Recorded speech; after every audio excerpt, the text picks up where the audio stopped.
when was the last time the Oilers made it through a game and someone didn't leave that game for a period of time, I should say. Like, Vegas, maybe? Like, it's just been crazy. So I think credit to all the players for battling through. We're going to see them go out there tonight. I don't know what LA is going to necessarily do. I would imagine they put out a strong lineup because they really need these wins because they can never beat us.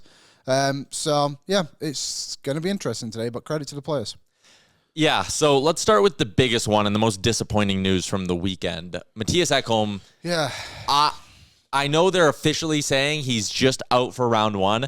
I think his season is over, and that is just a massive, massive blow for this Oilers team. You go back through the last 2 playoff runs, and, I mean, he was, next to Evan Bouchard, their most important defenseman. So you lose Mattias Ekholm here. I mean, on one hand, I'm going, hey, injuries happen to everyone, and thank God you traded for Jake Wallman, and he's fitting in as good as he is, because if you didn't have a Wallman, or if you would have checked down a little bit, man, you would have been in a world of trouble. And the reason I don't think, and I won't call this a death blow for the Oilers, is because they have Wallman. And you're going to go with a top 4 that has some combination of Nurse, Bouchard, Wallman, and Kulak. And it's like, hey, not bad. Giddy up, boys. You're all playing 24 minutes a night, I believe. Also, Troy Stetcher's been playing some really good hockey for the last month. And I know he went down against the Winnipeg Jets, but it sounds like he's going to be fine. He's listed as day-to-day.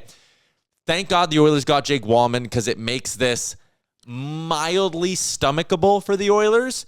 But even then, it changes my outlook on the chances of them going on a deep playoff run, because Mattias Ekholm was an absolute warrior. And we talked about this last week. He's 34, about to be 35 years old. Yeah. His play this year had taken a step back.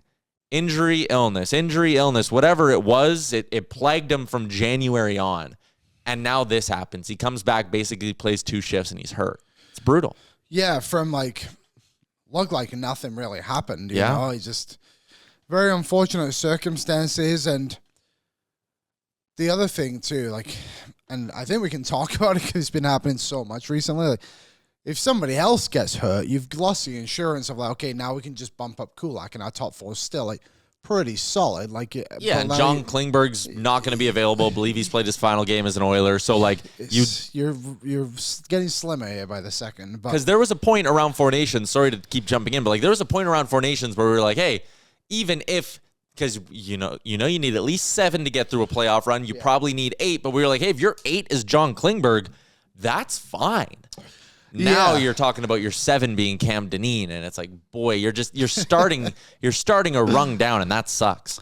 Yeah, maybe a blessing in all of this is the time that Stetcher and Emberson were given throughout the season to play regular minutes in some top 4 roles occasionally too. It's a good thing. So, yeah, just tough one for Ekholm. Hopefully he can come back in the second round if the Oilers are able to get that far without him, but it just feels like a tough ask. But with that said, I would still put that top 4 up against most in the NHL and think they were better than them.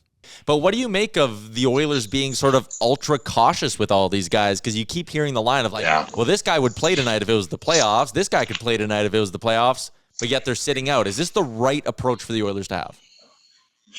Well, I think when you look at what's happened here with guys coming back into the lineup, and I know we talk about Ekholm, and his diagnosis doesn't look good, and that's a huge loss for the team. I know you guys were just talking about that.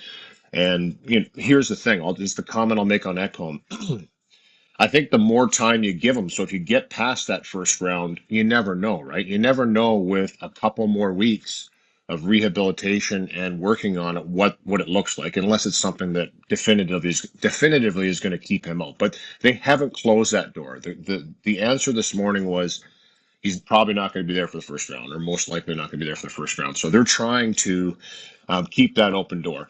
But the more time you give players and injuries to work on it, the more likelihood they're going to maybe make a jump back into the lineup. But he's a huge loss, no question. And I agree with what you guys said about Wallman coming in. He fills that hole, and that looks like even a bigger move now at the deadline to bring him in and bolster the back end.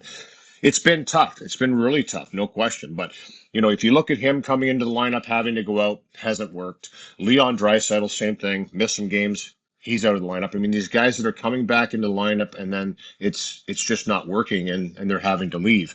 There's been significant injuries and guys that have had to kind of step out and just kind of work on stuff. So I think they're overcautious now, which is okay. But the whole point here is getting to the playoffs and having as many people able to play as possible. And I think that's kind of the mentality. Now, it's really hard to turn down a guy like Mattias Ekholm who's saying, I want to go and try this. I want to go out on the ice. I feel good. He's done everything in the gym. He's done everything on the ice. And he's like, let's go test this out and see if I could do this. And you're giving yourself a little bit of a buffer before the playoffs start. And he wanted to get some reps. You know what? It didn't work out. It didn't work out, and that's unfortunate. And that's happened a couple times with him. So I think that they're even more cautious now, and they're going to make sure that they're doing the right things to try and ensure the most people healthy as possible going into the lineup. So there's 2 games left here, guys. I don't think these games, aside from, like you said, potentially home ice, which you're always playing for, but I would tell you right now, I think they'll take health over home ice advantage right now. I know that sounds crazy, but that's the reality. This team's dealt with a lot, and they want to get to the finish line with as many guys able to go as possible. What's up, Nation citizens? If you like that video, then you need to be subscribed to the Oilers Nation YouTube. Podcasts, live shows, exclusive interviews, and analysis. Everything you need from your favorite voices at Oilers Nation. And you don't want to miss any of it, so hammer that subscribe button.